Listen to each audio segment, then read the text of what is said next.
This is the Peavey 6505 plus 112. This is the combo, so it's the single 12-inch speaker. It has a Peavey Sheffield speaker in it, not an EVH or anything crazy like that.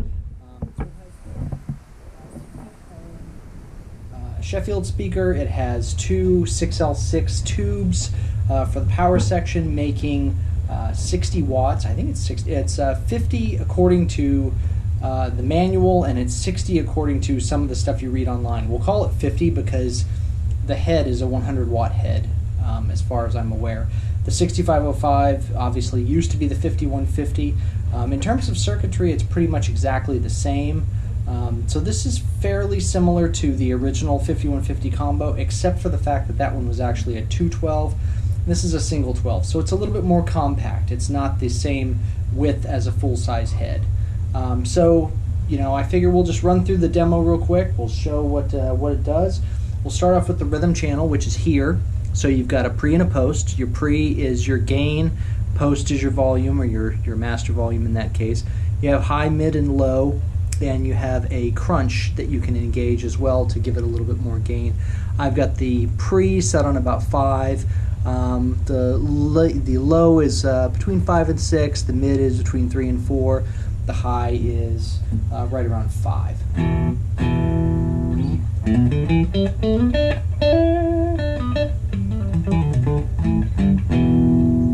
So it's got kind of a twangy, little bit of a Fendery thing going on, but not really crystal clear highs like a Fender would have, but still a decent clean channel.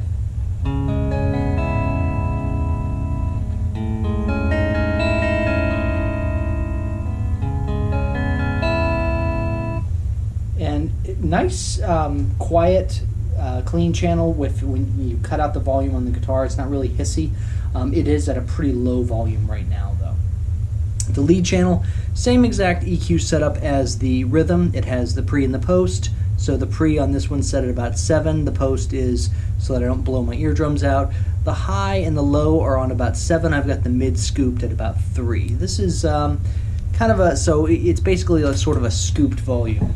I should say too that I'm using a guitar that has humbuckers in the bridge and neck position and a single coil in the middle position. So what I was doing just then for the clean channel was actually the middle single coil and half of the neck humbucker. So this is all bridge pickup, and this is what the gain channel sounds like.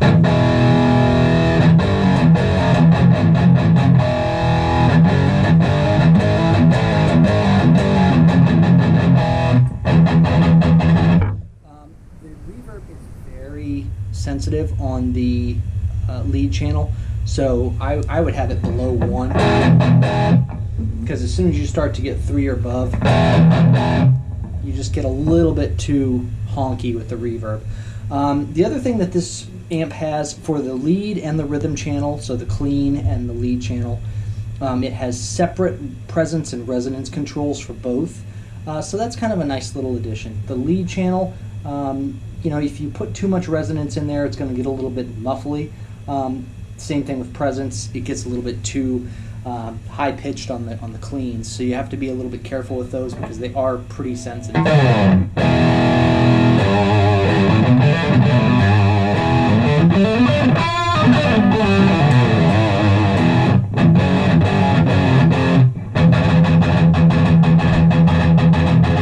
So the one thing that I hear the most about this amplifier on reviews is that the speaker, a lot of people have an issue with the speaker.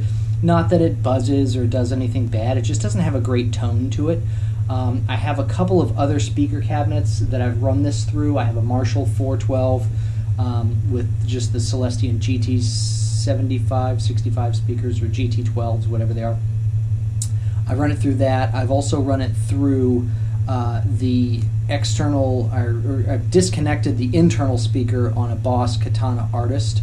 So that has the Wazacraft 12-inch speaker, which is very similar to a Celestion Greenback. And it sounds really fantastic going through that. So yeah, this is very colored by the speaker in this case, because it's just one 12-inch speaker, so you're not compensating across multiple 12s. It's a closed back cabinet, so it definitely has a nice tight tone to it, so there's nothing wrong there in terms of the bass.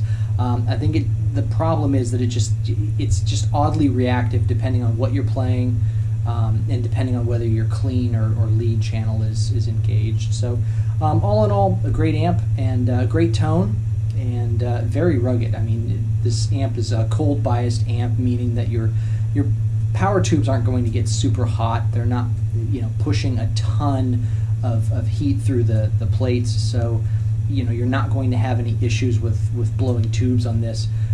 These amps are pretty well known for using tubes for well beyond what they would otherwise be expected to live, in terms of a lifespan on other amplifiers.